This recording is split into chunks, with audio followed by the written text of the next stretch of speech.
महाराष्ट्र चुनाव के लिए 5 गारंटी जारी करते हुए मल्लिकार्जुन खड़गे ने पीएम मोदी अमित शाह पर बड़ा हमला बोला। उन्होंने राज्य में चोरों की सरकार बताई और दावा किया कि इनके खिलाफ चार्जशीट लगाकर इन्हें जेल भेजेंगे।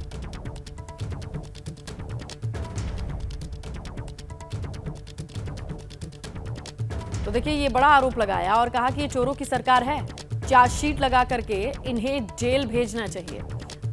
पीएम मोदी अमित शाह पर बड़ा हमला बोला मल्लिकार्जुन खड़गे ने। राज्य में जो सरकार चल रही है उसे बताया ये चोरों की सरकार है और दावा ये किया कि इनके खिलाफ तो चार्जशीट लगा करके इन्हें जेल भेज देना चाहिए। तो चुनाव की घड़ी नजदीक आ रही है, वार पलटवार जारी है, बयानों में तीखापन बढ़ते जा रहा है और 5 गारंटी जारी करते हुए मल्लिकार्जुन खड़गे ने क्या क्या कहा। चोरों को सपोर्ट करने वाले मोदी और शाह, उनको सबक सिखाना है, सिखाएंगे आप। अरे क्या जोशी नहीं ना भाई, हम तो सुनते थे बहुत जोशीले यहां। ये जो चोरों की सरकार है, इनको भगाना पड़ेगा। इनके ऊपर चार्जशीट करके इनको जेल में डालो। इनका एक तो प्रोजेक्ट पुणे रिंग रोड का घोटाला, समृद्धि महामार्ग इसमें घोटाला, जलयुक्त शिवार अभियान में हर स्तर पर घोटाले। ये तो सीएजी का रिपोर्ट है, मेरा नहीं। ये सीएजी के रिपोर्ट में ये चीजें आई है। छत्रपति शिवाजी महाराज की प्रतिमा में घोटाला, वो गिर गया। अरे कोई प्राइम मिनिस्टर आता है, इनॉग्रेट करता है, उसके 8 दिन में ही गिरता है। तो क्या मजबूती से काम कर रहे हैं मोदी साहब। कहीं उनका काम ही है उद्घाटन करना, काम अच्छा काम करने का नहीं है, मजबूत काम करने का नहीं, क्वालिटी काम करने का नहीं, सिर्फ घोटाले का काम करना, ये उन्होंने किया। देश में हर साल किसी न किसी राज्य में चुनाव होता है। चुनाव प्रचार के लिए पार्टियां स्टार प्रचारक बनाती हैं।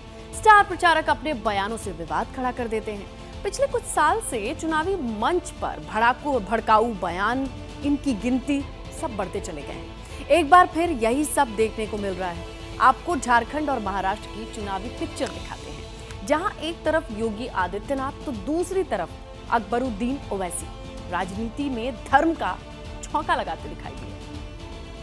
ये नए भारत का नया उत्तर प्रदेश है, जो निर्दोष नागरिकों को, निर्दोष हिंदुओं को छेड़ता है, उसको छोड़ता नहीं है। तुम जिंदा कौम हो, अगर तुम जिंदा कौम हो तो उठो, उठो तो याद रख लो तुम्हारा वजूद खतरे में है। यही जोश, यही वलवला, यही उठना 20 तारीख का दिन है। उठोगे ना, उठोगे ना।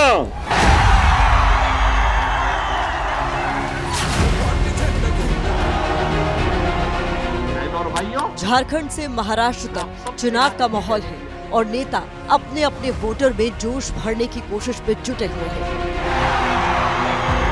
न शब्दों की परवाह है और न ही कोई संकोच, जो जुबान पर आया बोल दिया। योगी, तेरे आने के बाद अकबर भी आने वाला है। मोदी, तेरे आने के बाद अकबर भी आने वाला है। आज ये लोग यात्रा रोक रहे हैं।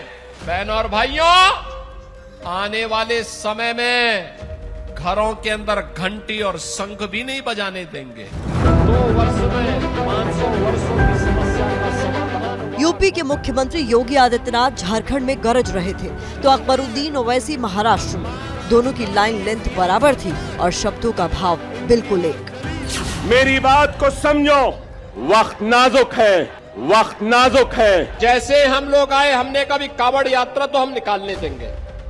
लोगों ने कहा दंगा हो जाएगा, हमने कहा एक बार आर पार हो ही जाए, देखा जाएगा।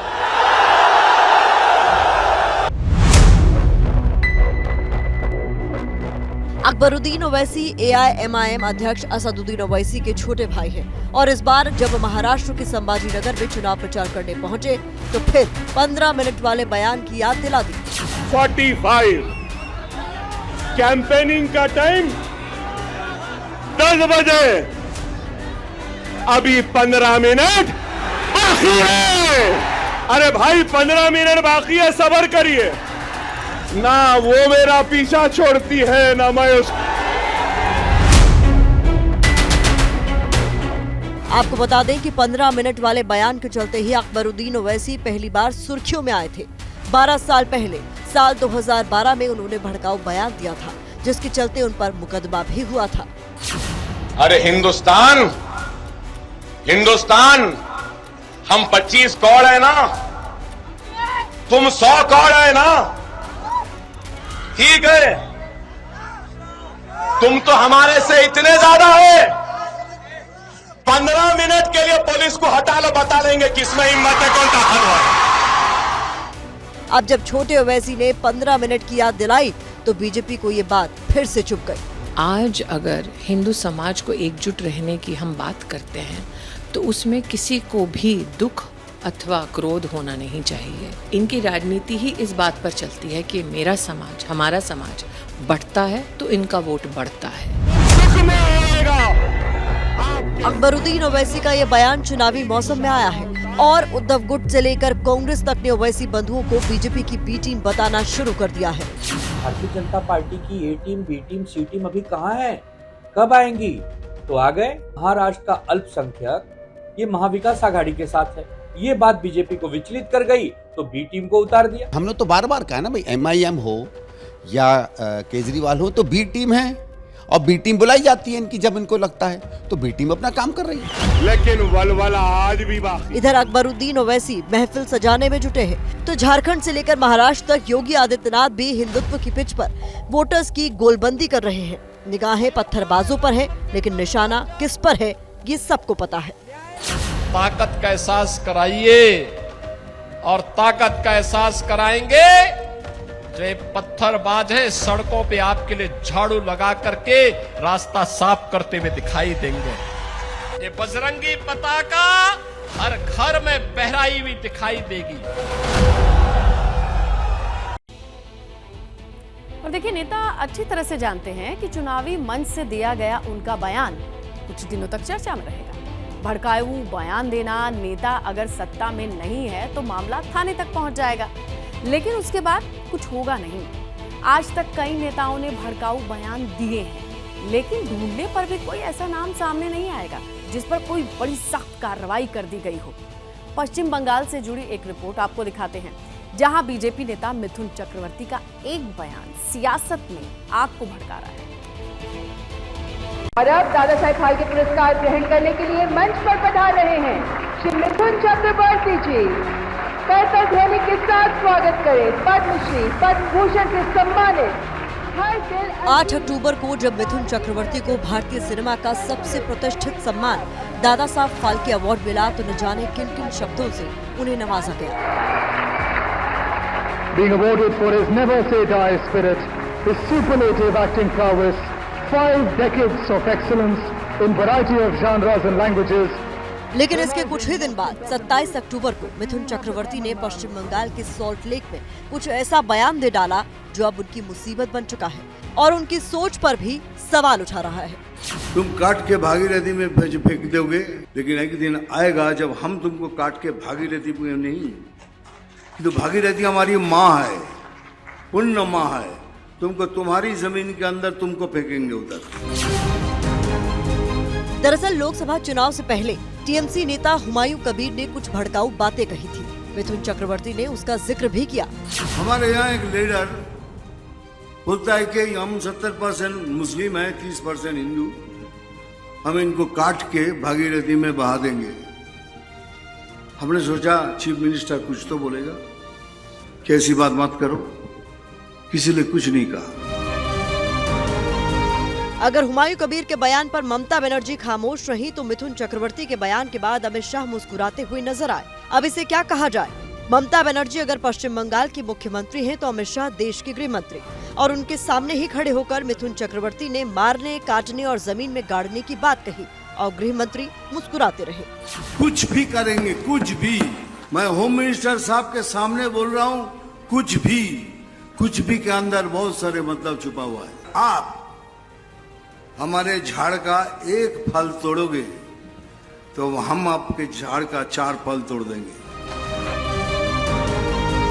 2021 में पश्चिम बंगाल में विधानसभा चुनाव हुए, ममता बनर्जी जीत गई। 2024 में पश्चिम बंगाल में विधानसभा चुनाव हुए, ममता बनर्जी ने भारी बढ़त बनाई और अब 1.5 साल के बाद एक बार फिर पश्चिम बंगाल में विधानसभा के चुनाव होने हैं और एक बार फिर बंगाल में राजनीति की दिशा ध्रुवीकरण की तरफ घूम गई है।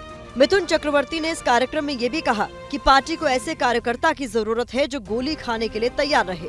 अब ऐसे खतरनाक बयानों के बाद मिथुन चक्रवर्ती के खिलाफ थाने में मुकदमा तो दर्ज हो गया, लेकिन पश्चिम बंगाल की सियासत में नया मुद्दा भी आ गया है।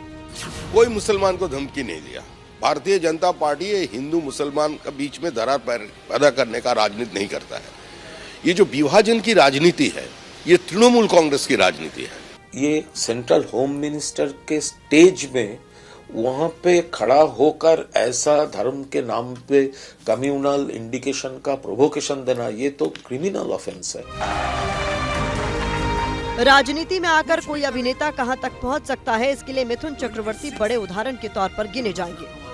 मिथुन चक्रवर्ती यही नहीं रुके, उन्होंने कुछ और बातें भी कही जो बताती है कि पश्चिम बंगाल की राजनीति में खून खराबा क्यों बढ़ रहा है।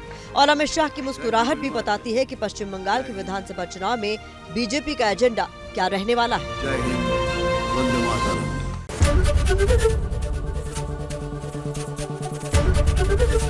एबीपी गंगा, खबर आपकी, जुबान आपकी।